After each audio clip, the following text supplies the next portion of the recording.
घुटनों के बल चलता है, और कोई उससे गलती हो जाए या कुछ भी और माँ उसके थप्पड़ मारे तो माँ के ही चिपकेगा, वो कहीं नहीं जाएगा। वो नहीं, माँ उसको मारे तो माँ के ही ऊपर गोद में चढ़ना चाहेगा कि आपके सिवा हमारा कोई है नहीं, तो मारो चाहे पीटो।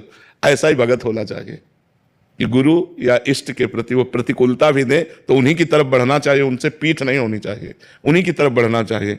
जैसे छोटे बच्चे को माँ मारती है ना, तो माँ के ही हृदय से लगना चाहता है, क्योंकि जानता है कि माँ वो दूसरी तरफ नहीं जाएगा। माँ मारेगी और झिटकेगी दूर की तरफ, लेकिन वो माँ के ही गले लगना चाहेगा, क्योंकि उसको एक ही आश्रय पता है, माँ है।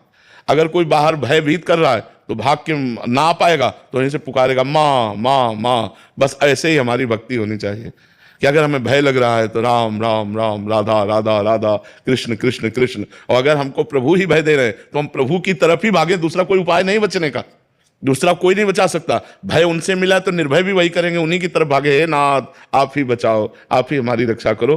तो हमें लगता है इष्ट और गुरु की तरफ से प्रतिकूलता दिखाई देती है पर होती नहीं। गुरु और इष्ट एक ही है। तो इष्ट के लिए कहा गया मंगल भवन अमंगल। तो जब मंगल भवन है, अमंगल है ही नहीं मंगल भवन में, तो वो हमारा अमंगल कैसे कर सकते हैं। तो हमें ऐसे रहना है। बहुत कठिन, फिर भी कह रहे है बहुत कठिन, क्योंकि अनुकूलता में तो लगता है भगवान की कृपा है, सब अनुकूल चल रहा है तो लगता है भगवान की कृपा है, लेकिन सब प्रतिकूल हो जाए तब ये बोलो कि भगवान की बड़ी कृपा है, ये बड़ी बात होगी। जब सब छिन जाए और फिर भी बोलो कि भगवान की बड़ी कृपा है, तो तुम भगवत पार्षद हो। और वो देखते हैं, दे के भी देखते हैं और लेके भी देखते हैं। देने में तो कृपा लगती है, चकाचक सब माल आ रहा है, खूब जय हो तो बोले जय हो भगवान आपकी।